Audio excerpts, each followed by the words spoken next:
And Mr. Dombrovskis, I have looked at the document that you put out yesterday, and you say that the new trade policy, you want to be open, you want to be sustainable, but you also want to be assertive. When you say assertive, what do you mean by that? Because to me, it looks like you're saying if you don't respect the implementation of trade rules, then when we should take perhaps more forceful action.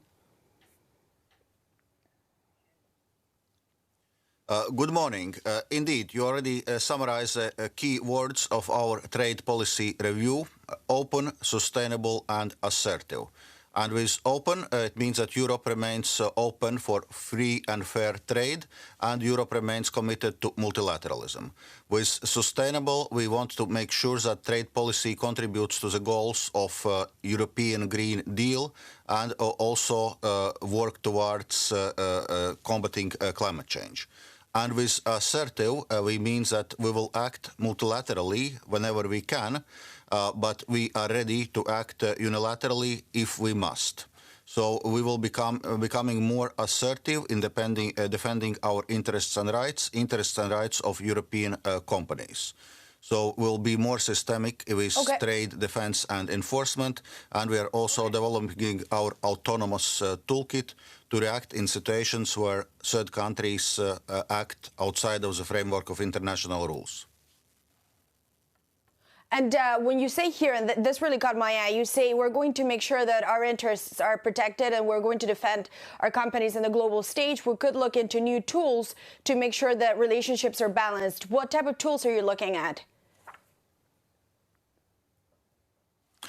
Well, we already have some tools in place. Already for some time we have created a position of European Chief Trade Enforcement Officer to be more systemic with trade enforcement. We recently upgraded EU enforcement regulation.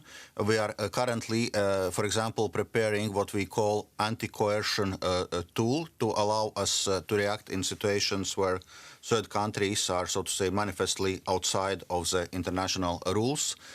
We want to finalize the work on international procurement instrument, so there are actually quite a few work streams which are underway. Okay, and you mentioned also here the relationship with the United States in that document, and you say you're glad that you're now turning into a more normal relationship. But, you know, when you look at tariffs, there are still tariffs in place, not new, I mean, but the old ones are still very much there. So I wonder, when do you see them being removed completely?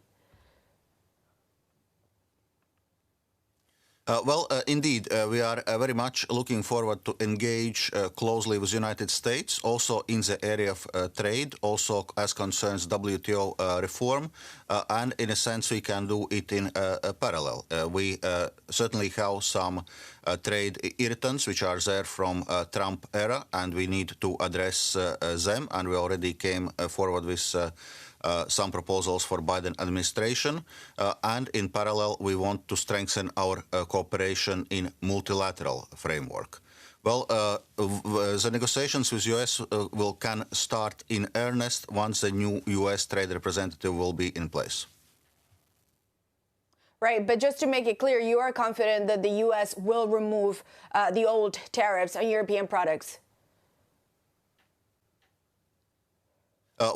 This is our suggestion. So we have proposed mutual removal or at least suspension of the tariffs and negotiating future disciplines, for example, in area of civil aviation and addressing root causes, for example, of global steel overcapacity. So we want to work together with US to address the problems which we are really having, but put those trade disputes and mutual imposition of tariffs behind us.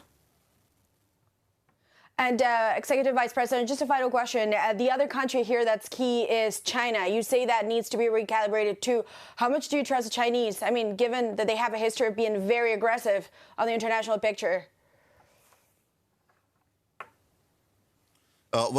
In any case, it's clear that China is an important economic partner and is becoming more so. So it's important that we engage with China.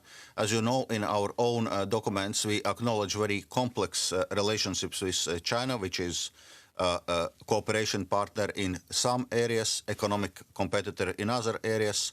systemic rival yet in other areas. So it's clear there are many challenges also for a world trade which stem from a socio-economic model of China, and we are willing to cooperate very closely with US to deal with those problems.